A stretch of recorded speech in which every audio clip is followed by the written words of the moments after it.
मैं एक शादीशुदा मर्द हूँ। मैं अपनी पत्नी से बहुत प्यार करता था, लेकिन एक हादसे ने हमारे बीच सब कुछ बदल दिया। एक शादीशुदा आदमी हूँ। मैं पिछले काफ़ी समय से भारतीय सेना में कार्यरत हूँ। मैंने अपना पूरा जीवन अपने देश की सुरक्षा के लिए समर्पित कर दिया है।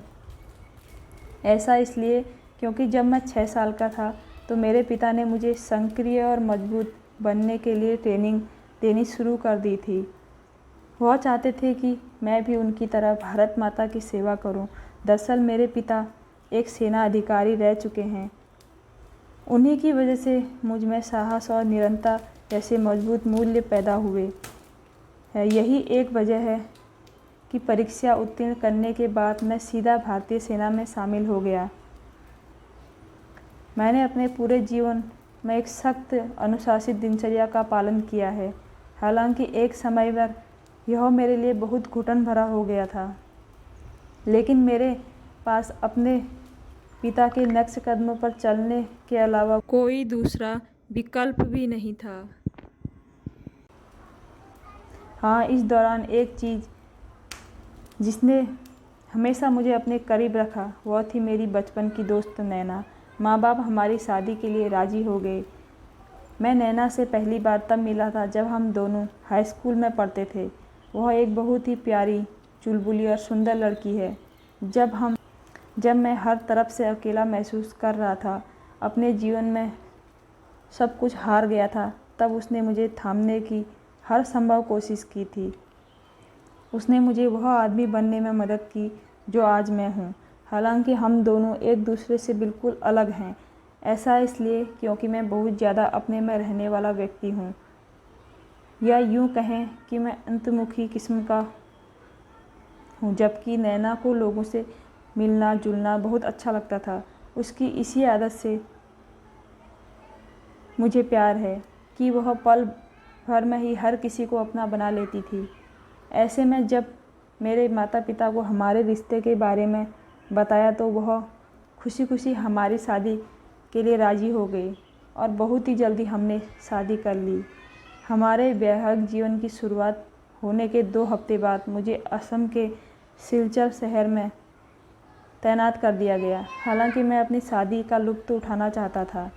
मैं नैना के साथ समय बिताना चाहता था। मैं अपनी खुशी का आनंद भी लेना चाहता था, लेकिन अपने कर्तव्य के कारण मुझे इन सब चीज़ों को छोड़ना पड़ा। शायद ऐसा इसलिए भी क्योंकि मैं अपने पिता को निराश नहीं करना चाहता था। मैं अगले ही दिन अपना सामान पैक करके असम के लिए निकल गया। सिलचर में मुझे तैनात हुए दिन, सप्ताह और कई महीने बीत गए। नैना मुझसे मिलने के लिए बुलाती रही, लेकिन मुझे उससे मिलने का एक भी मौका नहीं मिल सका। मैंने फ़ोन करने के बजाय पुराने समय की तरह उसको पत्र लिखना शुरू कर दिया। हालांकि हम वीडियो कॉल पर भी बातें करते थे, लेकिन इसके बाद भी मैंने उसे लेटर लिखना जारी रखा। हाँ, वो बात अलग है कि मेरे भेजे हुए पत्रों पर उसका कभी जवाब नहीं आता था, लेकिन इसके बाद भी मैं उससे बहुत प्यार करता था।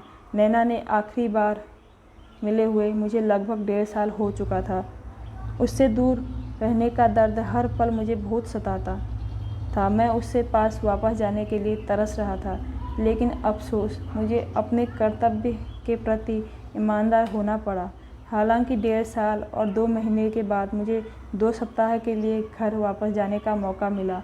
मैं बहुत ज़्यादा खुश था। चेहरे पर मुस्कान लिए नैना मेरा इंतज़ार कर रही थी। उसे देखकर मुझे बहुत ज़्यादा राहत महसूस हुई। उसके साथ पहले 2-4 दिन पूरी तरह से आनंदमय थे, लेकिन 1-2 दिन बाद मैंने देखा कि वह बहुत ज़्यादा परेशान है। वह मुझे थोड़ी अलग लग रही थी। हालांकि मैं उसकी परेशानी समझ नहीं पा रहा था, लेकिन यह भी सच है कि मैं दुख के पलों के बारे में सोचकर अपना खुशी का समय गंवाना नहीं चाहता था। इसलिए उसे खुश करने के लिए मैं जो कुछ भी कर सकता था, मैंने सब कुछ किया। मैंने उसे नहीं बताया था कि मैं आ रहा हूँ। नैना से मिलने के बाद मैं 8 महीने के लिए पोस्टिंग पर फिर से वापस लौट आया। सरहदों का दर्द के साथ मेरा समय बीतता गया। हालांकि सेना का अधिकारी होने के नाते देश मेरा पहला कर्तव्य था, लेकिन नैना के पास लौटने का विचार ही मेरा एकमात्र प्रेरणा थी। काम की वजह से नैना के साथ मेरे पत्र कम होते गए। हम अब वीडियो कॉल पर भी ज़्यादा बात नहीं करते थे, इसलिए जब मैं दूसरी बार घर वापस गया तो मैंने उससे बात करने की ठानी। हालांकि इस बार मैंने उसे सरप्राइज़ देने की योजना बनाई। मैंने उसे नहीं बताया था कि मैं घर आ रहा हूँ। उसके चेहरे पर खुशी की कल्पना करके मैं बहुत ज़्यादा खुश था। मैं अपना सारा काम खत्म करके घर के लिए निकल पड़ा। जैसे ही मैं अपने अलीगढ़ वाले घर पहुंचा तो मैंने देखा कि चारों तरफ कपड़े पड़े हैं। घर का सारा सामान अस्त व्यस्त लग रहा था। मैंने अपना बैग एक कोने में रखा और हाथों में फूलों का गुलदस्ता लेते हुए बेडरूम की तरफ आगे बढ़ा। बेडरूम का दरवाज़ा खोलते ही मैंने देखा कि नैना एक दूसरे आदमी के साथ है। वह दोनों एक साथ सो रहे थे। उन्हें देखते ही गुलदस्ता मेरे हाथों से फर्श पर गिर गया था। मैंने शोर मचाया और उन दोनों को डरा दिया। नैना मुझे देखकर एकदम चौंक गई। मैं वापस मुख्य द्वार की तरफ आगे बढ़ा, लेकिन नैना ने चिल्लाते हुए कहा, आई एम सॉरी। उसके विश्वासघात ने मुझे इतनी बुरी तरह से आहत किया था कि मैं उससे बात करने से पूरी तरह इनकार कर दिया था। मैंने एक होटल में कमरा लिया। उसके बाद उसकी अंतहीन कॉलों से मुझे परेशान कर दिया था, लेकिन मैं बुरी तरह रो रहा था। मेरी पत्नी, जिसे मैं पूरे दिल से प्यार करता था, वह मुझे धोखा दे रही थी। मैं अपने आप को कभी माफ़ नहीं कर सकता। काफ़ी सारे फ़ोन आने के बाद मैंने उसका फ़ोन लिया। उसने रोते हुए कहा कि मेरे जाने के बाद वह पूरी तरह अकेली हो गई थी।